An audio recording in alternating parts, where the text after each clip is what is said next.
वाक्य आहे का? त्या जगाच्या मालकाने कुर्मदासाला हात दिले नाही, पाय दिले नाही, पण वाक्य परत एकदा ऐका. सकाळची वेळ झाली आणि त्या आईला आवाज दिला कुर्मदासाने, आई आपल्या गावामध्ये सप्ताह चालू होतोय, मला त्या सप्ताहाकरिता तू त्या मंदिरामध्ये घेऊन जाशील ना गाई? त्या आईनं उचललं कुर्मदासाला. फक्त 10 मिनिटं आपल्याकडे शिल्लक आहे. त्या आईनं कुर्मदासाला उचललं, मंदिरामध्ये आणून ठेवलं. बाबा पहिल्या दिवसाचं कीर्तन संपलं. त्या आईनं उचललं परत कुर्मदासाला घरी घेऊन गेली. जगाच्या पाठीवर आईबाप सोडून या कोणी व्यक्ती करू शकत नाही. ज्या माऊलीचा मुलगा आंधळा पांगळा आहे त्या माऊलीला विचारा, दादा आपल्यावर लोक प्रेम करतील पण कुठपर्यंत? जोपर्यंत आपण त्याला मान प्रतिष्ठा देतोय तिथपर्यंत. घरातली करती माणसं माझ्या समोर बसलेली, जोपर्यंत आपण घरामध्ये काहीतरी आणतोय तोपर्यंत घरातली लोक आपल्याला दादा म्हणतील. आपण अन्न बंद करा कोणी सुद्धा विचारणार नाही. जो वरी चढ नगा तो वरी म्हणती माझा. पण जगाचा मालक प्रत्येकावरती सारखंच प्रेम करणारा तो जगाचा मालक आहे.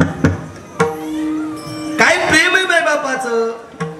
त्या आईनं दररोज उचलावं कुर्मदासाला मंदिरामध्ये आणून ठेवावं. असा असणारा कुर्मदासानं बर का 7 दिवसाचा सप्ताह पूर्ण झाला. 8व्या दिवशी गोंदवले महाराजांचं कीर्तन चालू झालं आणि गोंदवले महाराजांच्या मुखातून एक शब्द बाहेर पडला, कुणा वारकऱ्याला पंढरपूरला यायचं असेल तर त्यांनी चला. बाकीच्या वारकरी मंडळींनी हातामध्ये पताका घेतली, पंढरपूरच्या दिशेने निघाले. त्या क्षणाला त्या कुर्मदासाने पाहिलं तर वारकरी मंडळी पंढरपूरच्या दिशेने निघालेत. डोळे भरून आले त्या कुर्मदासाची आई आणि मनामध्ये विचार केला, देवाने जर मला पाय दिले असते तर मलाही चालत जाता आलं असतं पंढरपूरला. काय जीवन असेल दादा. त्या देवाने मला जर पाय दिले असते तर त्या ठिकाणी चालत जाता आलं असतं मला पंढरपूरला. म्हणून त्याने आपल्याला पाय दिले, हात दिले, तेवढं लक्षात असू द्या. जन्माला आलोत ना, एकदा का होईना पंढरपूरला जा. काय महाराज पंढरपूरला अवघीच तीर्थे घडली एक वेळा, चंद्रभागा डोळा देखील या. सगळ्या तीर्थाचं माहेर घर म्हणजे पंढरपूर आहे.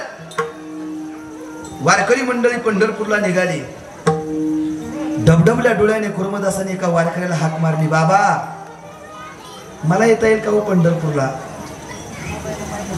असा आवाज मुखाच्या बाहेर पडल्याबरोबर त्या क्षणाला त्या वारकऱ्याने बोलायला सुरुवात केली, बाबा देवाने जर तुम्हाला पाय दिले असते तर तुम्हालाही पंढरपूरला चालत येता आलं असतं. डोळे भरून आले त्या कुर्मदासाचे. त्या क्षणाला वारकरी मंडळी निघाली आणि त्या कुर्मदासाने मनामध्ये विचार केला, देवाने मला पाय दिले नाही म्हणून काय झालं? दिंडी पुढे चालायची, जयघोष चालू झाला दिंडीमध्ये. ज्ञानदेव तुकाराम, ज्ञानदेव तुकाराम,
शिवाय हर हर बोले नमः शिवाय नमः शिवाय हर हर बोले नमः शिवाय नमः शिवाय हर हर बोले नमः शिवाय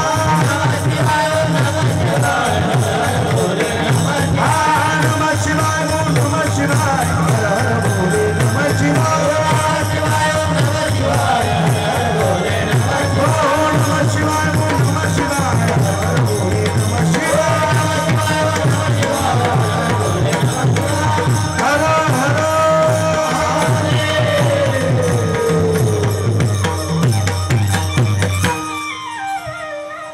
पंढरपूरच्या दिंडी त्या ठिकाणी वाटेवरती निघाली.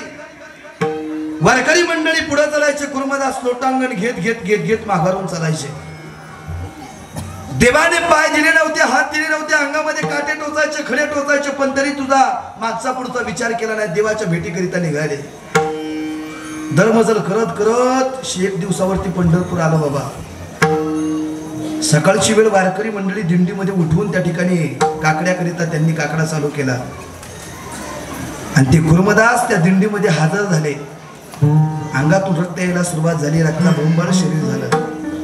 संपलंय माझं कीर्तन, फक्त शेवटचा भाव संपतोय. रक्ताबंबाळ शरीर झालं. अशा अवस्थेमध्ये कुर्मदासाने त्या वारकऱ्याच्या जवळ यावं, एका वारकऱ्याला सांगावं, बाबा इथपर्यंत तुमच्या बरोबर आलो, पण इथून पुढे मला येता येणार नाही. एवढा करा उपकार, सांगा देवा नमस्कार. देवाने जर मला पाय दिले असते तर तुमच्या बरोबर चालत पंढरपूर पर्यंत आलो असतो, पण आता मला येता येणार नाही देवा. माझा देवाला एवढा निरोप जाऊन सांगा का तुमचा वारकरी अर्ध्या रस्त्यावर, तुमचा भक्त अर्ध्या रस्त्यावर थांबलाय. वारकऱ्यांनी घाटामध्ये पताका घेतली. सरपंच साहेब पंढरपूर पर्यंत जाऊन पोहोचले आणि एका वारकऱ्याने जगाच्या मालकाला निरोप सांगितला, देवा आमच्या बरोबर आला होता, देवा आमच्या बरोबर आला होता, त्याला पाय दिले नाही, अर्ध्या रस्त्यावर थांबलाय, तुझं मुखामध्ये नामस्मरण आहे. त्यांनी फक्त एवढाच निरोप सांगितला, देवा. जगाच्या मालकाने कानावरती शब्द ऐकला. सगळ्या दिंड्या पंढरपूर पर्यंत पोहोचल्या होत्या, पण जगाचा मालक विटेवरून खाली उतरला आणि त्या कुर्मदासाकरिता कुर्मदासाच्या जवळ पळत आला. रक्ताच्या थोड्यामध्ये पडलेल्या कुर्मदासाला पाहिलं. जगाच्या मालकाचे डोळे भरून आले.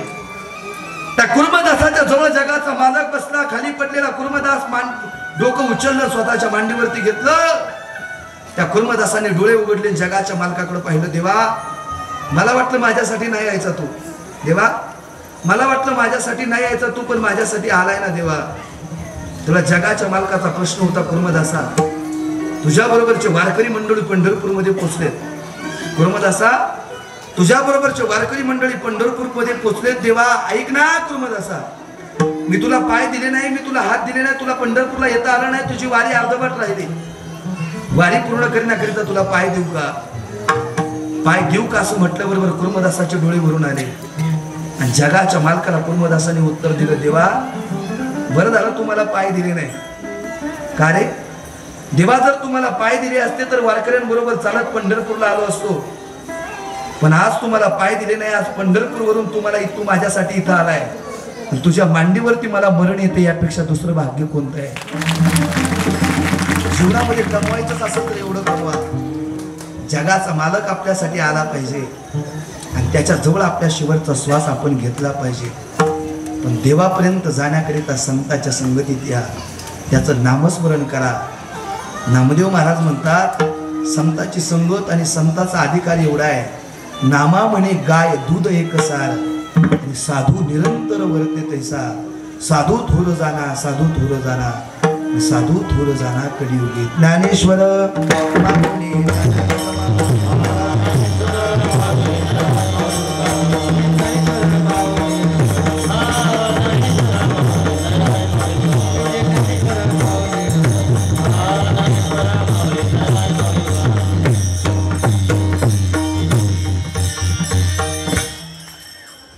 संत संगतीचे काय सांगो, सोखापणा पारेखे नाही तेथे.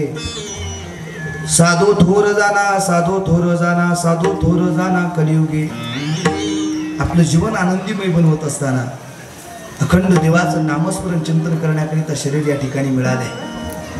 म्हणून प्रत्येक वर्षी तुम्ही मोठ्या आनंदाने उत्साहाने या ठिकाणी साजरा करत असलेला अखंड हरिनाम सप्ताह, माझं कीर्तन अजून संपलं नाही.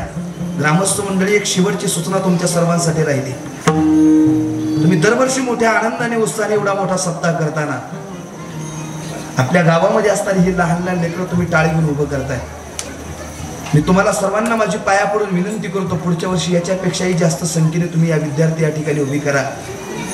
कारण एका थोर महापुरुषाचं एक वाक्य आहे, माणूस किती दिवस जगला याच्यापेक्षा कसा जगला याला खूप मोठी किंमत आहे. सरपंच साहेब, सप्ताह किती वर्ष केला त्याच्यापेक्षा तो कसा केला याला खूप मोठी किंमत आहे. किती कोटीचा बंगला तुम्ही आम्ही बांधून ठेवला त्याच्यापेक्षा त्या बंगल्यात समाधान आणि सुख किती हेही तेवढंच महत्वाचं आहे. जीवन जगत असताना आपली पिढी सुसंस्कारित झाली पाहिजे, याच्यासाठी प्रत्येकाने प्रयत्न केले पाहिजे. 1-2 गुंठ्यासाठी भावा बहिणीचं नातं तोडून आपलं जीवन संपवू नका. पाया पडून तुम्हाला सर्वांना माझी विनंती करतो, रक्षाबंधनचा सण आला आता. आपल्या भावा बहिणीचं नातं, एका रक्ताचं नातं शेवटच्या श्वासापर्यंत टिकून ठेवा. कारण त्या रक्षाबंधनच्या सणाच्या दिवशी प्रत्येकाची बहीण प्रत्येक भावाला वाट पाहत असते, माझा दादा मला नेण्याकरिता येईल. राखी पौर्णिमेचा येईल ग सण, राखी पौर्णिमेचा येईल ग सण, माझ्या ग दादाला राख्या बांधीन 2-2. राखी पौर्णिमेचा येईल ग सण, माझ्या ग दादाला राख्या बांधीन 2-2. आई, रक्षाबंधनचा सण येईल ना त्यावेळेला माझ्या दादाला 1 सोडून 2 राख्या मी बांधेल. कारण भावा बहिणीचा सण तसा असतो, 2 दिवसावरती आपलं रक्षाबंधन आलंय. सोनियाच्या ताटी उजळल्या ज्योती, ओवाळी ते भाऊराया रे, वेड्या बहिणीची वेडी ही माया, वेडी माया. पाया पडून तुम्हाला सर्वांना माझी विनंती करतो, भावा बहिणीने एकत्रित या, आपलं घर आनंदीमय बनवा, आपलं जीवन आनंदीमय बनवा. आणि जाता जाता एक वाक्य तुम्हा सर्व मायबापांकरिता सांगून जातो. आपल्या भागामध्ये जर ज्याला आई नाही, ज्याला वडील नाही अशी मुलं असतील ना, संपलंय माझं कीर्तन आता.